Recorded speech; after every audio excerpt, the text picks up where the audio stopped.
Hello વિદ્યાર્થી મિત્રો, class શાળાની અંદર આપ સૌ કોઈનું ફરી વખત સ્વાગત છે. ધોરણ 12 ઇતિહાસની અંદર આપણે હવે પ્રકરણ 16 તરફ પહોંચ્યા છીએ.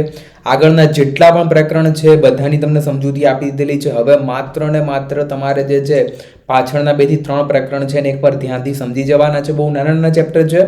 એક વખત વાંચશો, 2-3 વખત ખાલી જોઈ લેશો એટલે તરત તમને અંદર આઈડિયા આવી જશે કે શું કહેવા માંગે છે. જે કંઈ પરિસ્થિતિ હતી ઇતિહાસના જે મોટાભાગના પ્રકરણ છે એ પતી ગયા. આઈએમપી પ્રશ્નપત્રો જેમાં પૂછાવાના છે, આમાંથી પણ પૂછાય એવા છે પણ બહુ ઓછા. તો આની હવે સમજૂતી મેળવી લે. સમકાલીન વિશ્વમાં રાજનીતિ, અર્થકારણ અને સમાજ. વિદ્યાર્થી મિત્રો, ચેનલની અંદર નવા આવ્યા હો તો ખાસ સબસ્ક્રાઇબ કરવાના ભૂલતા નહીં ચેનલને, અને સાથે સાઈડમાં બેલ આઇકન આપેલ છે, બેલ આઇકનને પ્રેસ કરી દેજો એટલે અમારી જેટલી નોટિફિકેશન અપડેટ છે તમને મળી જશે. અમારે ડિસ્ક્રિપ્શનની અંદર તમને છે ને વોટ્સઅપની લિંક મળી જશે, તો વોટ્સઅપ ગ્રુપની અંદર જોડાવાનું ભૂલતા નહીં. અને ખાસ બીજી એક વસ્તુ, આપણે માસ્ટર ક્લાસ ચલાવીએ છીએ. માસ્ટર ક્લાસ એટલે કે જેની અંદર આપણે ઓનલાઈન એજ્યુકેશન આપીશું વિદ્યાર્થીઓને. જે સ્ટુડન્ટ્સને ઘરે બેઠા બેઠા તૈયારી કરવી હોય તો આપણી એક સ્પેશિયલ એપ્લિકેશન છે, ક્લાસ શાળા નામની જ એપ્લિકેશન છે. ડિસ્ક્રિપ્શનની અંદર એની પણ તમને લિંક જોવા મળશે, તો એપ્લિકેશન ડાઉનલોડ કરવાનું જરા પણ ભૂલતા નહીં. હા, એપ્લિકેશન ખાસ જરૂરી છે. કદાચ અત્યારે લિંક ના આવી તો ટૂંક જ સમયની અંદર લિંક આવી જશે. ખાસ એપ્લિકેશન ડાઉનલોડ કરી દેજો, બરાબર. અને આની અંદર વોટ્સઅપ ગ્રુપને અને બધી તમારે જોઈન થવાશે, અમારી સાથે કોન્ટેક્ટ કરી શકાશે. ફેસબુક, ઇન્સ્ટાગ્રામ બધાની અંદર અમારા એકાઉન્ટ છે, જે તમે ફોલો પણ કરી શકશો. તો વિદ્યાર્થી મિત્રો, ક્લાસ શાળાની અંદર જોડાવી જાઓ, ખાસ એપ્લિકેશનમાં જોડાવાનું ભૂલતા નહીં. તો જો પ્રકરણને શરૂ કરીએ તો સમકાલીન ઇતિહાસનો પ્રારંભ પ્રથમ વિશ્વયુદ્ધથી કરવામાં આવે છે. એમ કહેવામાં આવે કે પ્રથમ વિશ્વયુદ્ધ થયું ત્યારથી સમકાલીન ઇતિહાસનો પ્રારંભ થાય છે. તે બધા અર્થશાસ્ત્રીઓ, ઇતિહાસકારો સંમત છે. હવે અહીંયા સમકાલીન ઇતિહાસનો પ્રભાવ વર્તમાન સમયે પણ જોઈએ એટલો જોઈ શકીએ છીએ. સમકાલીનનો અર્થ થાય છે સામાન્ય રીતે એમ કરી શકાય કે વર્તમાન સમયમાં જે આપણે જીવી રહ્યા છીએ એ વર્તમાનનું જે અત્યારનું જે વિશ્વ છે, કઈ રીતે આખી સર્જન થયું એને આપણે સમકાલીન ગણીએ છીએ.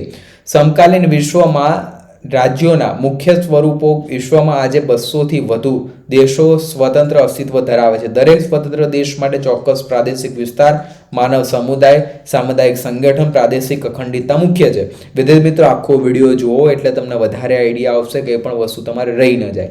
તો જુઓ, પ્રાદેશિક, જેમ કે ભારત છે તો ભારતનો પોતાનો પ્રદેશ છે, ત્યારબાદ માનવ સમુદાય છે, ત્યારબાદ સામાજિક સંગઠનો છે. એની અંદર દરેક રાજ્ય પોતાની સ્વતંત્રતા જાળવી શકે ત્યાં સુધી શાસક પ્રજાને આપે છે, પ્રજા આપી શકે છે. પરંતુ રાજ્યની શાસન વ્યવસ્થા કાળક્રમે પરિસ્થિતિ અનુસાર બદલાતી જોવા મળે છે. સમય મુજબ દર શાસન વ્યવસ્થા પ્રત્યેક પ્રજાનો દ્રષ્ટિકોણ બદલાતો રહે છે. આથી કહી શકાય કે પ્રાચીન સમયથી સમકાલીન સમય સુધી જે છે એ શાસન વ્યવસ્થામાં પરિવર્તન આવતું રહ્યું છે. આ શાસન વ્યવસ્થામાં પ્રજા પર એક વ્યક્તિ, વર્ગ, નિશ્ચિત વર્ગનું આધિપત્ય જોવા મળ્યું. આપણને ખબર છે પહેલેથી કોઈકનું સત્તા પર સ્થાનિત્ય હોય છે. આપણને ખબર છે ઇતિહાસની અંદર આપણે જો પહેલા રાજાઓ હતા, ત્યારબાદ અંગ્રેજો આવ્યા, અત્યારે જે છે કોઈકના કોઈક રાજનેતા તરીકે આપણા પર વર્ચસ્વ એમનું હોય, બરાબર. તો કોઈનું આધિપત્ય વ્યક્તિઓ પર જોવા મળતું જ હોય છે. તો પ્રથમ વિશ્વયુદ્ધ બાદ વિશ્વના દેશોમાં શાસન વ્યવસ્થા વિવિધ સ્વરૂપે જોવા મળી છે. તેમાંની કેટલીક સફળ પણ રહી છે, જ્યારે કેટલીક શાસન વ્યવસ્થાઓએ કેટલાક દેશોનો વિનાશ પણ કર્યો છે. પ્રથમ વિશ્વયુદ્ધ બાદ વિશ્વના દેશો 2 શાસન વ્યવસ્થા, સામ્યવાદ અને લોકશાહીવાદ બંને વચ્ચે વહેંચાઈ ગયા છે. અમેરિકા, બ્રિટન, યુરોપ, એશિયા, આફ્રિકાના નવા સ્વતંત્ર થયેલા દેશો લોકશાહી વ્યવસ્થા સ્વીકારી. જે લોકો પછીથી સ્વતંત્ર થયા એમણે બધાએ લોકશાહી સ્વીકારી, જ્યારે સોવિયત રશિયા, ચીન, યુરોપ, એશિયાના કેટલાક દેશો સામ્યવાદી શાસન વ્યવસ્થા અપનાવી છે. પ્રાચીન સમયમાં રાજ્ય વ્યવસ્થાનું વર્ગીકરણ મહાતત્વચિંતક એરિસ્ટોટલે કર્યું હતું. તેના મતે એકતંત્રી રાજ્ય શાસન વ્યવસ્થા એ રાજાશાહી મુખ્ય હતી, જ્યારે લોકશાહી અને બીજી શાસન વ્યવસ્થા વર્તમાન વિશ્વમાં જો પહેલા આવી લોકશાહી ને એવી કોઈ પ્રણાલી નથી. એ જે છે અત્યારના સમયમાં જોવા મળે છે. પહેલા શું હતું? રાજાશાહી હતી, પછી સરમુખત્યારશાહીની અંદર ફાંસીવાદ અને નાઝીવાદ, ત્યારબાદ સામ્યવાદ, ત્યારબાદ લોકશાહી, સ્વતંત્ર વ્યવસ્થા અને પ્રમુખગત વ્યવસ્થા. જો હવે વારાફરતી દરેક વસ્તુને આપણે સમજી લઈશું શું છે રાજાશાહી. તો પ્રાચીન વિશ્વથી લઈને આધુનિક સમય સુધી શાસન વ્યવસ્થાના એક પ્રકાર તરીકે રાજાશાહી રહી છે. રાજાશાહીમાં શાસનતંત્રનો વડો રાજા હોય છે. હવે અહીંયા જે વ્યક્તિ શાસન કરે એ શાસનતંત્રની અંદર રાજા જે છે શાસન કરતા હોય છે. વંશ પરંપરાગત ધોરણે સત્તામાં સૂત્રો મળતા હોય છે. પ્રજાને ક્યારેક સારા રાજા સમયમાં થોડાક અધિકારો પ્રાપ્ત થાય છે, પરંતુ મોટે ભાગે રાજા નિરંકુશ આપખુદ હોય છે, પરંતુ આધુનિક યુગમાં રાજાશાહી એ પણ પ્રજાને અધિકારો આપવા પડ્યા છે. રાજાશાહીની અંદર હોય પણ હાલ પણ એવા યુરોપના એવા દેશો છે તો ત્યાં આગળ રાજાશાહી જેવું ઘણા દેશોની અંદર ચાલતું હોય, પણ છતાંય ત્યાં પ્રજાને તો હવે અધિકારો છે જે પહેલા નહોતા આવા અધિકારો. ત્યારબાદ સરમુક્તશાહી, મોટે ભાગે એક હતું સત્તા ચલાવતા રાજાશાહી જેવી શાસન વ્યવસ્થા અહીં જોવા મળે છે, પરંતુ આવી શાસન વ્યવસ્થા સરમુક્તશાહી વંશ પરંપરાગતનું તત્વ બહુ ઓછું જોવા મળે છે. આવી શાસન વ્યવસ્થા ક્યારેક રાજકીય ક્રાંતિના ભાગરૂપે આવતી હોય છે, ત્યારે પ્રજાના બહોળા વર્ગનો એક ટેકો એમને મળતો હોય છે. ક્યારેક વ્યક્તિગત કે લશ્કરી બળવા દ્વારા પણ સત્તાના સૂત્રો આવવા સરમુક્તશાહીને લઈને લેતા હોય છે. હવે જો અહીંયા સરમુક્તશાહી એટલે કે એક જ સત્તા જે છે ત્યાં જોવા મળે છે, વંશ પરંપરાગત તત્વ ઓછું, બરાબર. તો અહીંયા શું હોય છે, દાખલા તરીકે જર્મનીમાં ચાર્લ્સ હિટલરે રાષ્ટ્રપતિ હિન્ડેનબર્ગનું અવસાન થતાં પ્રમુખ પદની ચૂંટણી નહીં પણ પોતે જ રાષ્ટ્રપતિ બની બેઠો અને પ્રથમ વિશ્વયુદ્ધ બાદ ઉત્પન્ન થયેલી પરિસ્થિતિને વિશ્વને નાઝીવાદ અને ફાંસીવાદનો પરિચય કરાવ્યો હતો. વેન્સલીની સંધિને થયેલો અન્યાય, કથળી ચૂકેલી આર્થિક સ્થિતિ, વેરભાવ, અપમાન જેવા પરિબળોને કારણે જર્મનીમાં હિટલર અને ઇટાલીમાં મુસોલીએ સર્વોપરી સત્તા હસ્તગત કરી શક્યા હતા. હવે શું કરી દે, વ્યક્તિ એક પોતે જો રાજા બીજું હોય પણ એના તરીકે બીજું આવે ને એના પર બેસી જાય જગ્યા પર. આવા સરમુક્ત ત્યારે એટલે દેશનું બંધારણ પોતાના અનુકૂળ આવે તેવું તૈયાર કરાવે છે. દાખલા તરીકે મુસોલીએ ચૂંટણીમાં બહુમત મેળવનારને નહીં પરંતુ જનમતને વધુ મળે તે સત્તાના સૂત્રો સંભાળે તેવો સુધારા કરતા ગઠબંધનવાળી સંરચના આવી શકી નહીં અને મુસોલીની શાસન બની ગયો. આવા સરમુક્તિયારોને મોટા ભાગે લશ્કરી પીઠબળ પ્રાપ્ત હોય છે અને તેઓ એક પક્ષ એક પ્રજાના કાર્યક્રમને અનુસરે છે. ઇટાલી અને જર્મનીમાં પ્રથમ વિશ્વયુદ્ધ બાદ સરમુક્તિયારોને રાજકીય સ્થિતિને પૂરી પાડવા માટે કથળી ગયેલી આર્થિક સ્થિતિને ટૂંકા ગાળામાં તેઓ મજબૂત બનાવવામાં સફળ થયા હતા, પરંતુ પ્રજાએ રાષ્ટ્રવાદ ઉગ્ર બનાવી સત્તા મેળવનારા આ શાસકો અલ્પજીવી રહ્યા અને તેઓએ પોતાના સહિત દેશનો પણ વિનાશ વેર્યો તે હકીકત છે. અહીંયા શું કર્યું, આખા દેશનો પણ જે છે એમણે ઇતિહાસ જે છે એમને વેરી નાખ્યો હતો. હવે વાત કરીએ સામ્યવાદ. તો સમકાલીન વિશ્વની શાસન વ્યવસ્થામાં સામ્યવાદ સૌથી છેલ્લે આવ્યો છે.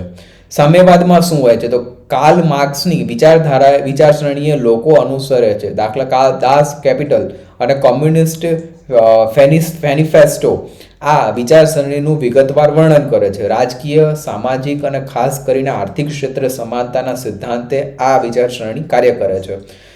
કાર્લ માર્ક્સની વિચારસરણીને અનુરૂપ કામદારોને સામાજિક ન્યાય, ત્યારબાદ પ્રાધાન્ય આપવામાં આવે છે. ખાનગી માલિકી, મૂડીવાદ અહીં જોવા મળતી નથી, પરંતુ તમામ આખરી માલિકી જે છે હકો રાજા શાહીને તેમજ સરકાર પાસે હોય છે. છેલ્લા હકો બધા કોની પાસે હોય છે, રાજાની જેમ જ હોય છે.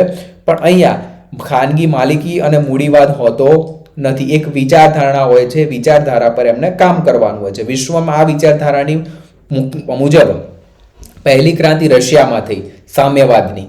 અહીં નિરંકુશ આપખુદ ઝાર રાજાશાહીને હટાવીને લેનીને કામદારોને પ્રભુત્વવાળી સરકાર સ્થાપી. એક પક્ષનું શાસન સ્થાપવામાં આવ્યું અને સામ્યવાદની વિચારસરણીને લાગુ કરવામાં આવી, પરંતુ મહદઅંશે આ વિચારસરણી નિષ્પક્ષ જતા લેનીને નવી આર્થિક નીતિને અપનાવવાની ફરજ પડી અને સોવિયત સંઘે અભૂતપૂર્વ વિકાસ કરીને વિશ્વની મહાસત્તા પણ બન્યું. જોકે મિખાઇલ ગોર્બોચના સમયમાં સોવિયત રશિયામાં વિઘટન થતાં સામ્યવાદનો અંત આવ્યો અને રશિયામાં પ્રજાસત્તાક તંત્રની સ્થાપના થઈ. રશિયાની અંદર પ્રજા જે છે અને પ્રજા દ્વારા શાસન થયું. હવે અહીંયા વિશ્વની બીજી મહત્વની સામ્યવાદી ક્રાંતિ જે છે ચીનમાં થઈ. આ ક્રાંતિ પર માઓ ત્સે તંગનો જે છે પ્રભાવ જોવા સ્પષ્ટ જણાઈ આવે છે. રશિયન ક્રાંતિમાં કામદારોનું પ્રભુત્વ હતું, ત્યારે અહીં ખેડૂતોનું પ્રભુત્વ ક્રાંતિ અને સરકાર પર જોઈ શકાય છે. હવે ઉત્પાદનના તમામ સાધનો, ખેતી, કારખાના અને બેંકો પર રાજ્યનું નિયંત્રણ છે. રાજ્યના તમામ પ્રવૃત્તિ લગભગ સામુદાયિક ધોરણે થાય છે. અહીંયા જે છે કાર્લ માર્ક્સ જે વિચારેલો શુદ્ધ સામ્યવાદ અનુસરનાર શાસન વ્યવસ્થા ચીનમાં સ્થપાયેલી જોવા મળે છે. એક આદર્શ સમાજવાદના સિદ્ધાંત અનુસરીને શાસન વ્યવસ્થા તરીકે સામ્યવાદ સારો છે, પરંતુ ક્યારેક સરમુક્તશાહી પણ શાસન વ્યવસ્થાના ઓઠા હેઠળ સ્થપાતી હોય છે. હવે અહીંયા હવે જોઈ લઈએ લોકશાહી. સામ્યવાદ ને એ બધું તો આપણે સમજેલા છીએ. મેઇન જે વસ્તુ સમજવાની છે એ લોકશાહી સમજવાની છે. આધુનિકતાથી લઈને સમન્વય સમકાલીન વિશ્વમાં શાસન એક પ્રકારની રીતે લોકશાહી શાસન વ્યવસ્થા લોકપ્રિય સાબિત થઈ. બધાને ગમે. મોટાભાગે જે રાષ્ટ્રની અંદર લોકશાહી હોય ત્યાં આગળ વધારે સારી રહે છે. લગભગ તમામ મૂડીવાદીઓ સત્તાઓને સત્તા વહેંચી મુજબની પોતાને અનુકૂળ લોકશાહી શાસન પદ્ધતિ અપનાવી છે. આ શાસનમાં રાજ્યના પ્રત્યેક નાગરિક સક્રિય ભૂમિકા અને ભાગદારી હોય છે. આવા તંત્રમાં લોકશાહી વિચારસરણીને વરેલા પક્ષોનું સ્થાન બહુ મહત્વનું હોય છે. તેઓ લોકશાહીને વધુ મજબૂત બનાવવાનું કાર્ય કરે છે. અહીં લોકો દ્વારા ચૂંટાઈને આવેલા પ્રતિનિધિ અથવા પ્રતિનિધિઓની બનેલી સરકાર સત્તા સંભાળે છે. લોકશાહી તંત્રમાં સંસદીય અને પ્રમુખગત લોકશાહી એવા બે પ્રકાર પડે છે. બે લોકશાહી છે જેની અંદર સંસદીય લોકશાહી શું કહેવામાં આવે છે તો પ્રજાસત્તાક. અહીંયા સંસદીય લોકશાહી જે છે પૂછાઈ શકે છે તમારી એક્ઝામની અંદર. આને એકવાર નજર કરી લેજો એટલે તમને વધારે ખ્યાલ આવી જશે. સંસદીય લોકશાહીમાં પ્રજાસત્તાક તંત્રમાં પ્રજા દ્વારા ચૂંટાઈને આવેલા સભ્યોમાંથી રચાયેલી કારોબારી સંસદ એટલે કે ચૂંટાયેલા સભ્યોને જવાબદાર રહી કાર્ય કરે છે. તેઓ સંયુક્તપણે જવાબદાર હોય છે. આવી લોકશાહીને સંસદીય લોકશાહી કહે છે. આ પદ્ધતિમાં મોટે ભાગે બે ગૃહો હોય છે. ભારતીય સંસદ પદ્ધતિ સ્વીકારવામાં આવી છે. અહીં સંસદનું ઉપલું ગૃહ રાજ્યસભા અને નીચલું ગૃહ લોકસભા કહેવામાં આવે. જો એક રાજ્યસભા હોય અને બીજું લોકસભા હોય. લોકસભા જે છે પ્રજાના પ્રતિનિધિઓ દ્વારા પ્રત્યક્ષ ચૂંટાઈથી આવે છે, જ્યારે રાજ્યસભા પરોક્ષ ચૂંટણીથી પ્રતિનિધિઓને ચૂંટે છે. ઇંગ્લેન્ડની લોકશાહી પણ સંસદીય છે, છતાં તે જરા જુદી છે. રક્તવિહીન ક્રાંતિ દ્વારા ઇંગ્લેન્ડમાંથી રાજાશાહીને સંપૂર્ણ નાબૂદ કરવામાં આવતી નથી, પરંતુ રાજાનું પદ વંશ પરંપરાગત રાખીને તેને નામ માત્રની સત્તા ભારતના રાષ્ટ્રપતિ જેવી જ આપી છે. કેવી રીતે સત્તા છે? જેવી રીતે ભારતની અંદર રાષ્ટ્રપતિનું કોઈ વિશેષ હક નથી હોતા. મોટાભાગે હક કોની પાસે હોય છે? વડાપ્રધાન પાસે હોય. વડાપ્રધાન જે હોય એની પાસે વધુમાં વધુ હક જોવા મળે છે. ત્યારે એવી જ રીતે જે છે ઇંગ્લેન્ડની અંદર પણ એવું જ છે. ઇંગ્લેન્ડની અંદર જે રાજાશાહી પદ્ધતિ છે એમાં શું છે? રાષ્ટ્રપતિના જેવી સત્તા છે. રાજ્યની વાસ્તવિક સત્તા ભારતની જેમ સંસદ પાસે છે. અહીં લોકશાહી સ્થાપાયેલી હોવા છતાં પ્રજા રાણી તરફ અત્યંત માન અને સન્માન પણ ધરાવે છે. અહીંયા જે છે બંને બાજુ મહત્વ ધરાવે છે. ભારતની જેમ સંસદની એ છે એની અંદર તો છે ત્યાં પણ ખાસ કરીને રાજા અને રાણી પ્રત્યે પણ વિશેષતા એમના પણ સન્માન જોવા મળે. આપણને હમણાં જ ખબર છે ત્યાંના રાણી એલિઝાબેથનું મૃત્યુ થયું ને હવે એમનો પુત્ર જે છે રાજગાદી પર આવે તો હવે એ જે છે એ પરંપરાગત ચાલે રાખશે. હવે પ્રમુખગત લોકશાહી એટલે શું? તો આ શાસન વ્યવસ્થામાં રાષ્ટ્રપતિ પ્રજા દ્વારા ચૂંટાય છે. આ પ્રકારની લોકશાહીનું ઉત્તમ ઉદાહરણ છે સંયુક્ત રાજ્ય અમેરિકાની અંદર આપણને ખાસ આ પદ્ધતિ જોવા મળે. જ્હોન બાઇડન જે છે તેના રાષ્ટ્રપતિ જે છે અહીં પ્રમુખ 4 વર્ષના નિશ્ચિત સમયગાળા માટે પ્રજા દ્વારા ચૂંટાઈને આવે છે. તેઓ પોતે પોતાની કારોબારી પસંદ કરે છે. આ કારોબારી સભ્ય સંસદીય પદ્ધતિની જેમ સંસદને નહીં પણ રાષ્ટ્રપતિને જવાબદાર હોય છે. રાષ્ટ્રપતિ પોતાના નિર્ણયો માટે સ્વતંત્ર હોય. કોને સંસદ સભ્ય રાખવું એ નક્કી પણ કોણ કરશે? રાષ્ટ્રપતિ નક્કી કરશે. સત્તાની વહેંચણી અનુસાર વિશ્વમાં લોકશાહી શાસન વ્યવસ્થામાં એકતંત્રી અને સમવાયતંત્રી સ્વરૂપની વહીવટીય વ્યવસ્થા જોવા મળે છે. દરેક લોકશાહી રાષ્ટ્રના બંધારણ અનુસાર સંપૂર્ણ સત્તા જો કેન્દ્ર સરકાર પાસે હોય તો તેને એકતંત્રી શાસન કહેવામાં આવે છે. એકતંત્રી શાસનમાં પણ સંસદીય અને પ્રમુખગત પદ્ધતિ જોવા મળે છે. આના વગર શાસન થઈ ન શકે. લોકશાહીની અંદર એક માણસ હોય એ બધું જે છે હેન્ડલિંગ કરે. કેવી રીતે? જેમ કે સ્કૂલ હોય, સ્કૂલની અંદર જો મોટી વ્યવસ્થા હોય, દાખલા તરીકે પ્રિન્સિપલ તરીકે કોઈ આવે છે, પણ સાથે સાથે દરેક શિક્ષકોની પણ પોતપોતાની જવાબદારી બને છે અલગ અલગ. બધું પ્રિન્સિપલ તો કામ કરે નહીં, તો અલગ અલગ જવાબદારી હોય. જેમ કે કોઈ સ્કૂલ છે તો સ્કૂલની અંદર કલ્ચરલ એક્ટિવિટી થાય છે, સાંસ્કૃતિક પ્રવૃત્તિઓ થાય છે, એના માટે એક અલગ શિક્ષકની આપણે જવાબદારી આપતા હોય. તો આમાં પણ એવું જ હોય, નક્કી એક વ્યક્તિ તરીકે આવે પણ જવાબદારી દરેક લોકોની બનતી હોય છે. તો અહીંયા સંસદીય અને પ્રમુખગત પદ્ધતિ તો રાખવી જ પડે છે. જ્યારે જે તે દેશના બંધારણ અનુસાર કેન્દ્ર અને રાજ્ય વચ્ચે સત્તાની સ્પષ્ટ વહેંચણી કરવામાં આવી હોય તેને સમવાયતંત્ર શાસન વ્યવસ્થા કહેવામાં આવે છે. સમવાયતંત્રમાં રાજ્ય પોતાની આંતરિક બાબતોને સ્વતંત્ર હોય છે. વિદેશ નીતિ, સંરક્ષણ, ચલણ કેન્દ્ર સરકાર હસ્તક હોય છે. અહીંયા ભારતમાં સમવાયતંત્ર શાસન વ્યવસ્થા છે, પરંતુ કટોકટી સમયે ભારતમાં એકતંત્રી શાસન વ્યવસ્થામાં પરિવર્તન થઈ જાય છે. એક વિશેષતા છે. જ્યારે કટોકટી આવે ત્યારે જે છે એની અંદરથી વિશેષતા આપણે કટોકટીની પરિસ્થિતિ હોય ત્યારે સમવાય શાસન વ્યવસ્થા થઈ જાય છે. એમાં રાષ્ટ્રપતિ જે છે બધું શાસન કરતા હોય છે. અહીંયા પ્રત્યક્ષ પ્રજાસત્તાની મર્યાદા દૂર કરવા વિશાળ વિસ્તારો ધરાવતા રાજ્યોએ લોકપ્રતિનિધિ પ્રજાસત્તાક તંત્ર યાને કે લોકશાહી સ્વીકારી છે. આધુનિક યુગના પ્રજામાં આવેલા જાગૃતિથી પ્રત્યેક દેશની પ્રજા શાસન વ્યવસ્થામાં સક્રિય ભાગીદારીથી અપેક્ષા રાખે છે. આથી જ વિશ્વમાં લોકશાહી શાસન વ્યવસ્થાનો વ્યાપક પ્રમાણમાં સ્વીકાર થયો છે. ત્યારબાદ સમકાલીન વિશ્વમાં અર્થકારણ. તો સમકાલીન વિશ્વમાં 3 પ્રકારની અર્થવ્યવસ્થા જોવા મળે છે: મૂડીવાદી, સામ્યવાદી, મિશ્ર લોકશાહી. શાસન વ્યવસ્થા ધરાવતા દેશોમાં મુખ્યત્વે મૂડીવાદી અર્થવ્યવસ્થા જોવા મળે છે, જ્યારે પ્રથમ વિશ્વયુદ્ધ બાદ કાર્લ માર્ક્સની વિચારસરણી મુજબ રશિયામાં સામ્યવાદી ક્રાંતિ થઈ અને બીજા ઘણા દેશોમાં સામ્યવાદી અર્થવ્યવસ્થા અહીં જોવા મળે છે. અને આવી અર્થવ્યવસ્થાને મિશ્ર અર્થવ્યવસ્થા કહેવામાં આવે છે. નિયમિત વ્યવસ્થા કે થોડી મૂડીવાદી હોય ને થોડી સામ્યવાદી હોય અને મિશ્ર લોકશાહી હોય. તો મિશ્રવાદની અંદર એવું હોય છે. યુરોપના દેશોની અર્થવ્યવસ્થા. હવે યુરોપના દેશોની અર્થવ્યવસ્થાની આપણે વાત કરવાની આવે તો દ્વિતીય વિશ્વયુદ્ધ સમય યુરોપની અર્થવ્યવસ્થા તૂટી પડી હતી અને ત્યારે તેને પુનર્ગુત કરવા માટે પહેલો પ્રયાસ કરનાર અમેરિકન પ્રમુખ એવા ટુમેને કર્યો હતો, જેને ટુમેન સિદ્ધાંત નામેથી પણ ઓળખવામાં આવે, જેનો મુખ્ય ઉદ્દેશ્ય યુરોપમાં સામ્યવાદને પ્રસરતો રોકવાનો હતો.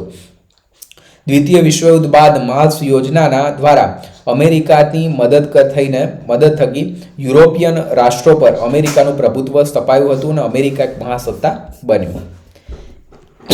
હવે યુરોપિયન અર્થવ્યવસ્થાને નવી દિશા આપવાનું કાર્ય ફ્રાન્સ વિદેશ મંત્રી રોબર્ટ સુમેને કર્યું હતું. યુરોપના 6 રાષ્ટ્રોએ યુરોપિયન લોખંડ અને કોલસા સમુદાયની રચના કરી હતી. આ દેશોએ રોમ ખાતે સંધિ કરી યુરોપિયન આર્થિક સમુદાયની રચના કરી. તે અનુસાર મૂડી, ત્યારબાદ યાંત્રિક સાધનો, માનવ બળની ફેરફારી શક્ય બની અને આ સંગઠન ધીરે ધીરે બીજા દેશો પણ જોડાયા હતા અને યુરોપિયન મુક્ત વેપાર ક્ષેત્ર બની ગયું અને તેનું સંગઠન થયું. 1962ની અંદર બ્રિટને જેનું સભ્ય થવા માટે રાજી હોવા છતાં ફ્રાન્સના વિરોધને લીધે તેને સંઘનું સભ્યપદ બની શક્યું. યુરોપિયન આર્થિક સમુદાય આથી પણ આગળ વધીને યુરોપને એક સમાન ચલણ રાખવાના વિચારણા રજૂ કરી, પરંતુ બ્રિટન, નોર્વે અને ડેનમાર્ક જેવા દેશો આની વિરુદ્ધમાં હતા. એક શક્તિશાળી કેન્દ્રીય બેંક અને સમાન ચલણનો માર્ગ માસ્ટ્રિક્ટ સંધિને કારણે સરળ બન્યો હતો. યુરોપના દેશોને આ સંધિને અનુમોદ કરવામાં 7 વર્ષ લાગી ગયા અને આખરે યુરોના સ્વરૂપમાં યુરોપનું નવું સહિયારું ચલણ અસ્તિત્વમાં આવ્યું, યુરો જેને આપણે કહીએ છીએ. અને છતાં બ્રિટને પોતાના ચલણ પાઉન્ડને પણ જાળવી રાખ્યું. આર્થિક સમુદાયની યુરોપે શું કર્યું? યુરોપે પહેલાં તો શું કર્યું, 1962ની અંદર જે સભ્યપદ તૈયાર થયું હતું એની અંદર બ્રિટનને શું થયું, બ્રિટનને આવું હતું, પણ એને યુરોપિયન વેપારની અંદર ફ્રાન્સના વિરોધને લીધે એને આવવા ન મળ્યું. યુરોપે શું કરી દીધું, પોતાનું સ્વતંત્ર ચલણ આપી દીધું. બ્રિટન, નોર્વે, ડેનમાર્ક જેવા એના વિરોધમાં હતા, એટલે એક શક્તિશાળી કેન્દ્રીય બેંક અને સમાન ચલણ માટે શું કર્યું, માસ્ટ્રિક્ટ સંધિને કારણે સરળ બન્યું. એને 7 વર્ષ લાગી ગયા એ સંધિને અનુમોદન કરતા અને આખરે શું થયું, યુરોપને જે છે યુરોને એક સહિયારું ચલણ અસ્તિત્વમાં આવ્યું, છતાં બ્રિટને પોતાના પાઉન્ડને પણ જાળવી રાખ્યું.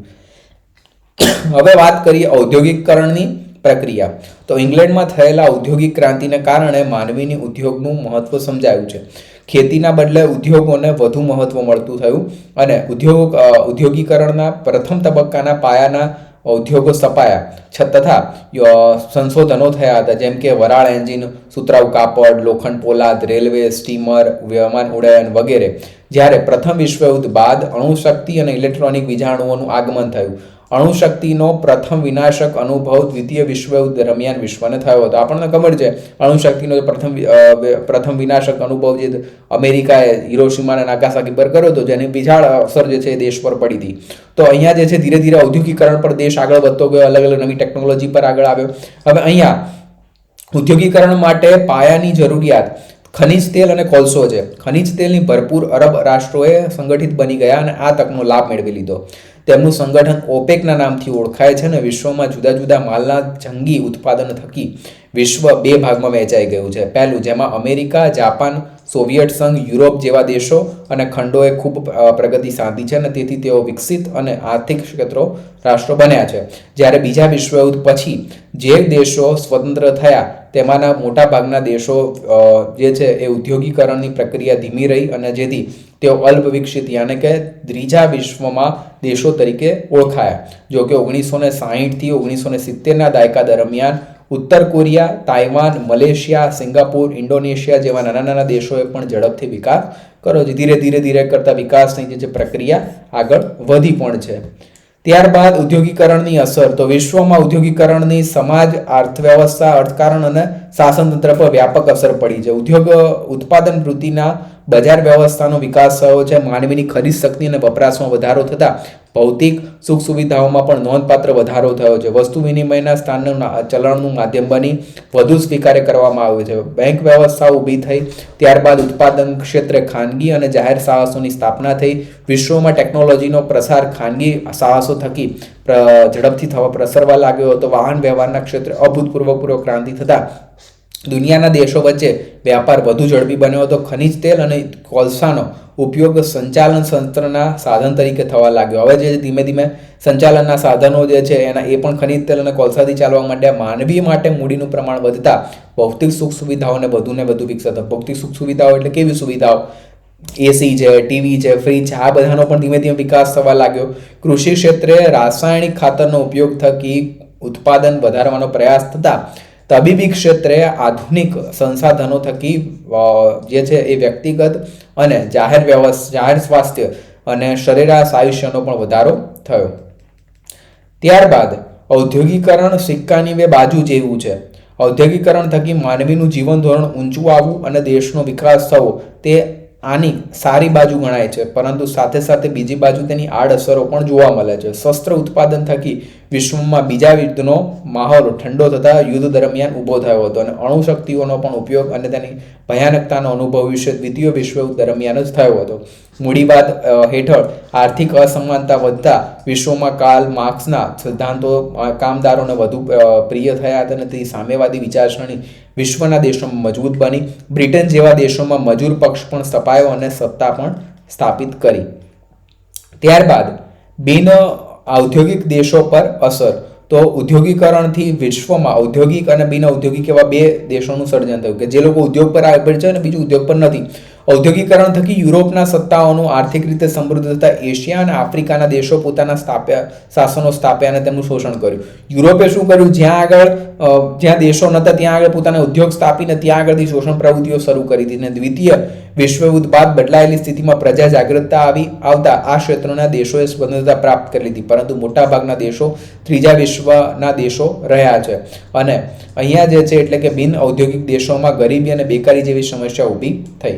ત્યારબાદ વિકાસની સમસ્યા. તો ઔદ્યોગિકરણ અને ઉત્પાદનનો ઝડપથી વૃદ્ધિના સાથે વિશ્વમાં કેટલીક ગંભીર સમસ્યાઓ પણ ઊભી થઈ. કેવી ગંભીર સમસ્યાઓ વિશ્વની અંદર ઊભી થઈ? ગૃહ ઉદ્યોગો જે છે પડી ભાગ્યા. ત્યારે ગૃહ ઉદ્યોગો જે છે એનો તો સંપૂર્ણ નાશ થઈ ગયો, કેમ કે ઝડપથી અર્થવ્યવસ્થા વધતી ગઈ તો બીજા વ્યવસાયો જે નાના વ્યવસાયો છે તે તો ચાલે જ નહીં. હવે શહેરીકરણ સાથે સમસ્યાઓને દિવસે ને દિવસે વિકટ બનતી ગઈ. ગરીબી અને બેકારીમાં વધારો થતો રહ્યો છે અને વિશ્વના દેશોમાં ઉત્તર કરતા દક્ષિણ વિસ્તારોમાં ઝડપથી વધારો થયો છે. પરિણામે લઘુત્તમ જરૂરિયાતો અને રોજગારી મેળવવામાં મુશ્કેલી ઊભી થઈ છે. સંચાલન શક્તિના કુદરતી સંસાધનો જેવા ખનિજ તેલ, કોલસાના ભંડારો ઘટી રહ્યા છે. ઝેરી ગેસ, ત્યારબાદ રાસાયણિક ખાતરો, રસાયણોના ઉપયોગથી પર્યાવરણ પર અસર થઈ છે. ગ્લોબલ વોર્મિંગની સમસ્યા ઊભી થઈ છે. પ્રદૂષણની સમસ્યા ઘેરી બની છે અને વરસાદ અનિયમિત બન્યો છે. વિકાસ થયો તો સાથે પ્રદૂષણ ને બધું પણ વધવાનું છે. હવે આતંકવાદ પણ સાથે વધતો ગયો છે. વિશ્વએ ઘણી બધી પ્રગતિ સાધી લીધી, પણ આતંકવાદ જેવી ભયંકર સમસ્યાઓ જે છે એનું પણ ભોગ બનવું પડે છે. આતંકવાદ એટલે જે આત્મઘાતી આતંકવાદીઓ દ્વારા અપહરણ કરાયેલા વિમાનને અમેરિકન વર્લ્ડ ટ્રેડ સેન્ટરના બંને ટાવરોને જોરદાર ટક્કર મારતા પત્તાની મહેલની જેમ આખા ટાવરો તૂટી પડ્યા હતા.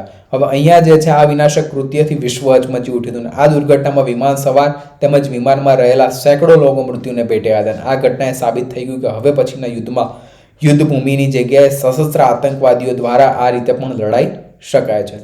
હવે પહેલા એવું હતું કે શસ્ત્ર લઈને સામે જઈને લડતા હતા. હવે શું કરી દે છે, દુશ્મનને જેના દેશની અંદર મોકલી દે, દેશનો વિનાશ કરી નાખે છે. આપણે પાકિસ્તાનના ઉદાહરણ જોઈએ છે, કેટલા બધા આતંકવાદીઓ જે છે પાકિસ્તાનથી ભારતમાં આવે છે અને ભારતની અંદર આત્મઘાતી હુમલા કરે છે. તો ભારતે સ્વતંત્ર રીતે શું કહેવું પડે, તૈયાર રહેવું પડે. આપણી મિલિટરી ફોર્સ છે, આપણા શસ્ત્ર સકંજા લઈને સૈનિકો ઊભા હોય, તે બધાએ સજાગ રહેવું પડે અને આતંકવાદથી દેશને રક્ષણ આપવું પડે.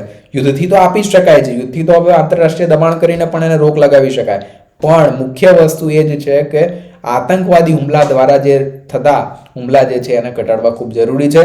અહીંયા ઔદ્યોગિકરણ સિક્કાની બે બાજુ જેવું હોય છે. ઔદ્યોગિકરણ થકી માનવીનું જીવન ધોરણ ઊંચું આવ્યું અને દેશનો વિકાસ થયો, તે સારી બાજુ ગણી શકાય છે, પરંતુ સાથે સાથે બીજી બાજુ તેની આડઅસરો પણ જોવા મળી રહી છે. શસ્ત્ર ઉત્પાદન થકી વિશ્વમાં ત્રીજા યુદ્ધનો માહોલ ઠંડો થતા યુદ્ધ દરમિયાન ઊભો થયો હતો અને અણુ અંશો જે છે એનો ઉપયોગ થતા અને તેની ભયાનકતાનો અનુભવ વિશે દ્વિતીય વિશ્વયુદ્ધ દરમિયાન જ કર્યો હતો. મૂડીવાદી હેઠળ આર્થિક અસમાનતા વધતા વિશ્વમાં કાર્લ માર્ક્સ સિદ્ધાંતો કામદારોમાં વધુ લોકપ્રિય બન્યા હતા. તેથી સામ્યવાદી વિચારસરણી વિશ્વના દેશોમાં મજબૂત બની અને બ્રિટન જેવા દેશોમાં મજૂર પક્ષ પણ સ્થપાયો હતો અને સત્તા પણ સાફ કરી હતી. હવે બિન ઔદ્યોગિક દેશો પર અસર. તો ઔદ્યોગિકરણથી વિશ્વમાં ઔદ્યોગિક અને બિન ઔદ્યોગિક એવા બે પ્રકારનું સર્જન થયું હતું. ઔદ્યોગિકરણ થકી યુરોપની સત્તાઓ આર્થિક રીતે સમૃદ્ધ થતા એશિયા અને આફ્રિકાના દેશોમાં પોતાના સ્વતંત્ર સ્થાપ્યા અને તેમનું શોષણ કર્યું હતું. અને દ્વિતીય વિશ્વયુદ્ધ બાદ બનાયેલા પરિસ્થિતિ અંગે પ્રજાને જાગૃતતા આવતા આ ક્ષેત્રોની અંદર દેશોએ સ્વતંત્રતા પ્રાપ્ત કરી હતી, પરંતુ મોટાભાગના દેશો ત્રીજા યુદ્ધ દેશોના રહ્યા હતા, એટલે કે બિન ઔદ્યોગિકરણ દેશો ગરીબી અને એનો ભોગ બની ગયા. વિકાસની સમસ્યાઓ, તો વિકાસને લઈને અલગ અલગ બેરોજગારી છે, ગરીબી જે છે, આ બધી સમસ્યાઓ તો આવતી જ ગઈ હતી, જે આપણને ખબર છે. આતંકવાદ વિશે પણ આપણે સમજૂતી મેળવી. હવે આપણે સમજૂતી મેળવી લઈએ આતંકવાદનું સ્વરૂપ. તો આતંકવાદનું સ્વરૂપ કેવું હતું? તો આતંકવાદની શરૂઆત કોઈ ધાર્મિક, રાજકીય કે સામાજિક જૂથ દ્વારા કોઈ ચોક્કસ હેતુ પાર પાડવાની ધાક ધમકી, ખૂન, માનવ હત્યા અને માનવ સંપત્તિને નુકસાન કરે તેવી પ્રવૃત્તિ દ્વારા સરકાર પણ દબાણ લાવવાનો પ્રયાસ કરે છે. કોઈ પણ રીતે કોઈ પણ વસ્તુને પૂરી પાડવા માટે સરકાર પણ દબાણ લઈને કામ કરાવડાવે છે. આને સામાન્ય રીતે આતંકવાદ એવું કહેવામાં આવે છે. આતંકવાદનો મોટે ભાગે સરકાર સામે લીધેલા સંપર્કો આવતા નથી, સીધા સંપર્કમાં નથી આવતા, પરંતુ તેઓ કહેવામાં આવેલા દુશ્મનનું હૃદય પર ઘા કરે તેવા હુમલાનું આયોજન કરે છે અને તેથી એક વર્ગ તેને આતંકવાદ માને છે, પરંતુ બીજો વાત તેને સ્વતંત્ર સેનાની માને છે. તો હવે જો બે ભાગની અંદર વહેંચાઈ જાય, જે વ્યક્તિને નુકસાન થાય એ વ્યક્તિ એને આતંકવાદી માને, બીજો વ્યક્તિ જે એ આંદોલનની અંદર ભાગ બન્યો અને એને હુમલો કર્યો તો એને સ્વાતંત્ર્ય સેનાની માનવામાં આવે છે. બરાબર? તેવી રીતે બે ભાગ કરવામાં આવે, પરંતુ આતંકવાદી અને સ્વાતંત્ર્ય સેનાની વચ્ચે મૂળભૂત તફાવત એ છે કે સ્વાતંત્ર્ય સેનાની નિર્દોષ લોકોને ક્યારે પણ હત્યા કરતો નથી, પરંતુ આતંકવાદી આવા પગલાં ભરતા હચકાતો નથી. વિશ્વમાં અનેક આયર્લેન્ડ, આર્જેનિયા, દક્ષિણ આફ્રિકા, ચીલી જેવા દેશોમાં રાજકીય યુદ્ધ કરવા માટે આતંકવાદ શરૂ થયું છે. આતંકવાદ ઉત્પન્ન કરનાર પરિબળો. તો દ્વિતીય વિશ્વયુદ્ધ પછી વિશ્વમાં નાના નાના રાષ્ટ્રો સ્વતંત્ર થયા અને આ રાષ્ટ્રોમાં ધાર્મિક સમુદાયો, ત્યારબાદ કેટલીક જાતિઓએ પોતાની અલગ ઓળખ માટે આતંકવાદનો આશરો લીધો. દાખલા તરીકે શ્રીલંકા, કેન્યા, ચેન્યનિયા જે રશિયાની અંદર આવેલા છે. કેટલાક દેશોએ પોતાના રાજકીય અને આર્થિક સિદ્ધિ સુધારવા માટે આયોજનબદ્ધ રીતે આતંકવાદ પ્રવૃત્તિને પ્રોત્સાહન અને સહાય કરે છે. ક્યારેક મહાસત્તાઓને પણ આવા સંગઠનોની સહાય કરતી જોવા મળે છે. ઇન્ટરનેટ, ફેક્સ, સેટેલાઇટ ફોન જેવા સંદેશા વ્યવહારમાં આધુનિક સગવડ થતી આતંકવાદને બહોળી પ્રસ્તુતિ મળી જાય છે. ધાર્મિક ઊંડામ ક્યારેક આતંકવાદને પોષે છે અને ક્યારેક તેની આડમાં રાજકીય પ્રવૃત્તિ પણ થતી હોય છે. રાજકીય પ્રવૃત્તિઓ મોટેભાગે ધાર્મિક ક્ષેત્રોની અંદર પણ થતી હોય છે કે એ લોકો પોતાના સિદ્ધાંતો પાર પાડવા માટે ધાર્મિક લોકોને જોડીને એમનો દુરુપયોગ કરી લે છે અને એને આતંકવાદી બનાવી દે. આતંકવાદી સંગઠન. તો એક અનુમાન મુજબ વિશ્વમાં 500થી વધુ આતંકવાદી સંગઠનો કાર્ય છે, જેમાં પ્રતિદિન વધારો થઈ રહ્યો છે. એમાં મહત્વના ઓસામા બિન લાદેનનું અલ-કાયદા જે અફઘાનિસ્તાન, ત્યારબાદ પ્રભાકર લિટ જે છે શ્રીલંકાની અંદર, ઇજિપ્તના અલ જેહાદ, અમે ભારતની અંદર હરક ઉલ અંસારી, ત્યારબાદ પાકિસ્તાન અને ભારતમાં હિઝબુલ મુજાહિદ્દીન અને ઉત્તર આયર્લેન્ડની અંદર આયરિશ નેશનલ લિબરેશન આર્મી, ત્યારબાદ દક્ષિણની અંદર લેબોનન હિઝાબુલ્લાહ, હમાસ, ત્યારબાદ જોર્ડનની અંદર નેશનલ લિબરેશન આર્મી પેલેસ્ટાઇનમાં ન્યૂ પીપલ આર્મી અને ભારતમાં પશ્ચિમ બંગાળમાં નક્સલવાદીઓને નેપાળની અંદર માઓવાદી જે છે એ લોકોના સંગઠનો પણ મહત્વના છે, જે લોકો આવા આતંકવાદી પ્રવૃત્તિઓ સતત કરતા જોવા મળે છે. ત્યારબાદ આતંકવાદી પ્રવૃત્તિઓ તો એ લોકો શું કરે છે તો કે અહીંયા જે છે વર્લ્ડ ટ્રેડ પર હુમલો જે થયો એ આતંકવાદની સૌથી વિનાશક ઘટના હતી. તે ઉપરાંત કેન્યાની અંદર આત્મઘાતી હુમલામાં રશિયાના થિયેટર પર નિર્દોષ લોકોને હુમલો થયો હતો. અહીંયા ગુજરાતના અક્ષરધામની અંદર હુમલો કરીને કેટલાય દર્શનાર્થીઓને 2002ની અંદર ખતમ કર્યા હતા. તદુપરાંત જમ્મુ કાશ્મીરની અંદર વિધાનસભા, ત્યારબાદ જમ્મુમાં રઘુનાથ મંદિર, ભારતના સંસદ અને છેલ્લે મુંબઈમાં ગણાતા હુમલા એ મુખ્ય ગણી શકાય છે. પાકિસ્તાનમાં પણ શાળા પર આતંકવાદી હુમલા કરીને અનેક નિર્દોષ ભૂલકાઓની હત્યા કરી તેને વિશ્વને હચમચાવી નાખ્યું હતું. આપણને ખબર છે પાકિસ્તાનની અંદર અનેક વખત, આજથી નહીં અનેક વખત નાના બાળકો પણ હુમલા થતા જોવા મળે છે. આવા દિન પ્રતિદિન આતંકવાદ વધુને વધુ વિસ્તારમાં વિશ્વ પર આતંકવાદનો ભય હુમલો થયો છે. જો સ્થાનિક પ્રજાજનો સાથ આ આતંકવાદીઓને ન મળે તો મહત્વનું કાર્ય થઈ શકે છે અને બીજા કેટલાક દેશો આતંકવાદને પોષવાનું બંધ કરે તો આતંકવાદ બાબતે વિશ્વની સત્તાઓ બેધારી નીતિ ન અપનાવે અને દરેક રાષ્ટ્ર પોતાની વિચારસરણીમાં પરિવર્તન લાવી એક સમાનવાદી અને ન્યાયોજિત સમાજને જન્મ આપે તો ચોક્કસ આતંકવાદને નાશ પામી શકાય છે. વિદ્યાર્થી મિત્રો, ખાસ હવે સમજો, વિડીયોને તમે આખો જોયો છો તો આપણી એપ્લિકેશનને ખાસ ડાઉનલોડ કરી દેજો. એપ્લિકેશનની અંદર તમારે PDF, IMP મટીરિયલ, દરેક વસ્તુ જે છે બધી વસ્તુ આપણી એપની અંદર મળી જશે. એપ ક્યાં મળશે તો એપ તમને મળી જશે પ્લે સ્ટોરની અંદર. બરાબર, પ્લે સ્ટોરની અંદર એપ આપણે મૂકી દઈશું તો ખાસ એપ્લિકેશન ડાઉનલોડ કરી દેજો. આપણી ક્લાસસ્ટાઇલ એપ્લિકેશનનું નામ છે. વોટ્સએપ ગ્રુપની અંદર જોઈન થજો, જેની અંદર તમારે સૌથી વધુમાં વધુ અમારી અપડેટ છે આવતી રહેશે. તો વિદ્યાર્થી મિત્રો, ક્લાસસ્ટાઇલની અંદર જોડાવા બદલ આપ સૌ વિદ્યાર્થીઓનો ફરી વખત ખૂબ ખૂબ આભાર. હવે આપણે મળીશું આગળના છેલ્લા પ્રકરણની અંદર. આપણે દરેક પ્રકરણ જોઈ લીધા છે. આ પ્રકરણના બીજા કોઈ બાકી હોય ઇતિહાસના પ્રકરણો તો ડિસ્ક્રિપ્શનમાં જોજો, બધી લિંક આપી છે. પ્લેલિસ્ટ ખોલી દેવાનું તમારે. દાખલા તરીકે ઇતિહાસ તમારે જોવું છે, હિસ્ટ્રીના વિડીયો, તો હિસ્ટ્રીનું તમે પ્લેલિસ્ટ ખોલશો એટલે પ્લેલિસ્ટમાં 1, 2, 3 બધા ચેપ્ટરો જોવા મળશે. તો બધા ચેપ્ટરને પૂરેપૂરા જોઈ લેજો અને બીજા વિષયો પણ મૂકેલા છે. તો ખાસ ચેનલને સબસ્ક્રાઇબ કરવાનું ભૂલતા નહીં. તો વિદ્યાર્થી મિત્રો, થેન્ક યુ.